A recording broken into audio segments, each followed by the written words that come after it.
Rebonjour.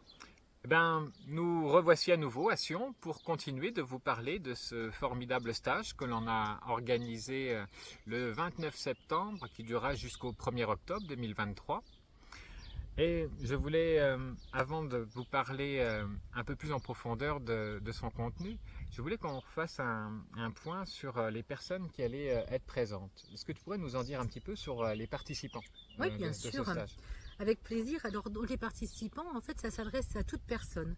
Chaque personne qui a envie de développer son potentiel énergétique, qui est curieux de savoir ce qu'il a en lui, pour pouvoir l'aider dans la vie quotidienne, dans son processus un peu d'individuation, c'est-à-dire comment se sentir bien pour aller mieux et aider au final le collectif à se sentir mieux aussi.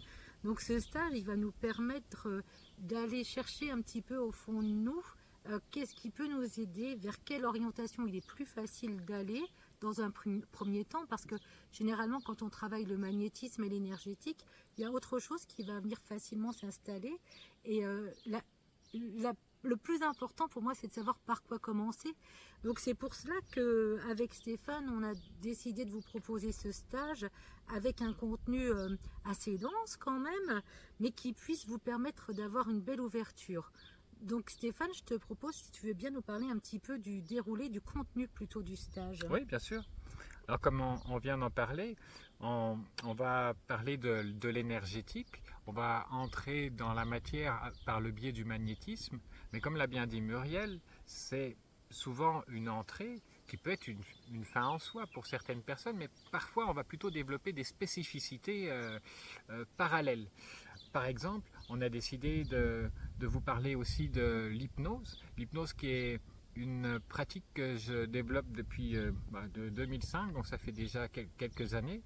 Et il y a aussi une dimension énergétique pour moi, hein, ce n'est pas l'avis de tous les hypnothérapeutes, mais on va l'approfondir, comme on va aussi développer, approfondir la radiesthésie. C'est une pratique qui est très intéressante de connaître, d'utiliser, d'assimiler. On parlera également, moi j'aime beaucoup les arbres et ça tombe bien, de sylvothérapie. Donc c'est une pratique que vous allez peut-être redécouvrir pour ceux qui connaissent déjà ou simplement approfondir. Et Je me permets juste par rapport à la sylvothérapie, comme on était dans l'énergétique, c'est effectivement c'est une connexion, c'est comme si on allait prendre un bain de nature pour se mettre en connexion avec l'énergie des arbres et de la terre. comme vous avez bien compris qu'on sera sur un site qui a plutôt un grand niveau d'énergie, hein, qui est assez réputé, et ben ça va être favorable pour relier ces deux choses-là. Et on aura aussi l'occasion de pratiquer la méditation guidée, et vous allez aussi vous apercevoir, pour ceux qui ne connaissent pas, que ça fait déjà beaucoup de bien en soi. Et puis ceux qui connaissent déjà, ben, vous allez réaliser que pratiquer dans des lieux qui ont une haute valeur énergétique comme ça, ben, c'est encore plus puissant. D'autant plus que on sera une dizaine de participants et chacun va pouvoir apporter son énergie. Donc on va avoir comme un potentiel énergétique qui va être assez élevé pendant ces 3 jours. Et en fait chacun pourra en bénéficier et va ressortir de ce stage très énergétisé.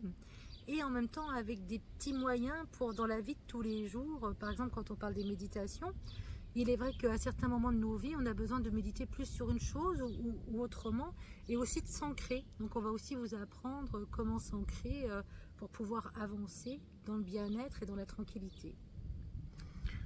Vous avez compris bien sûr qu'en plus d'avoir de la théorie sur le magnétisme, sur l'hypnose, sur l'énergétique, vous allez aussi avoir de la pratique. Vous allez pratiquer, mais vous allez aussi recevoir. Alors, on est très heureux de ça, mais depuis le départ de nos stages, de nos initiations, on a souvent des personnes qui viennent avec des bobos, hein, ça peut arriver, et puis qui les laissent sur place. Ils oublient de les ramener avec eux, tant Tant mieux. mieux.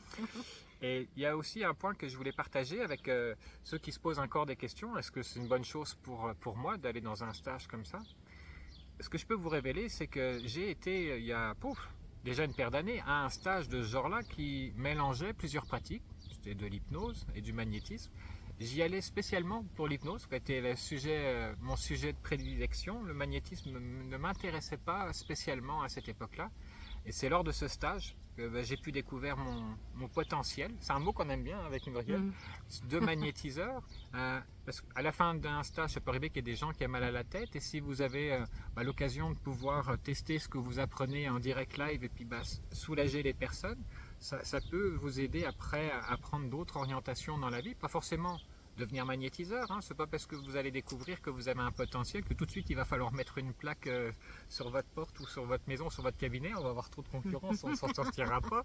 Mais ça va vous permettre quand même d'accéder à des nouvelles capacités, des nouveaux potentiels pour vous et puis pour les proches que vous pouvez avoir.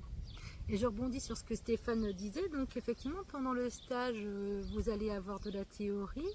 Donc il y aura des supports aussi, on va vous fournir quelques supports avec Stéphane. Pour ceux qui ont un pendule, venez avec votre pendule. Et aussi, on va pratiquer donc les uns sur les autres, parce que l'objectif quand même à la fin du stage, c'est que vous puissiez partir et savoir vous servir du magnétisme, du monde énergétique, de l'hypnose, et aussi aller en forêt et savoir vous ressourcer dans la forêt. Alors ça veut dire qu'après ce stage, hop, il se débrouille et puis... Oui, il y a possibilité après le stage effectivement de se débrouiller un petit peu, mais là où on a réfléchi avec Stéphane aussi, c'est qu'on vous propose bien sûr dans le stage un suivi personnalisé pour ceux qui le souhaitent. Alors parce que les gens veulent le travailler indépendamment, ou pour ceux qui veulent s'installer, eh bien avec Stéphane, on est complètement OK pour assurer un suivi personnalisé à la fin du stage. Voilà. Donc, si vous avez des questions, des inquiétudes ou quoi que ce soit, on sera là même après le stage. Voilà. Et on vous dit à bientôt. À bientôt.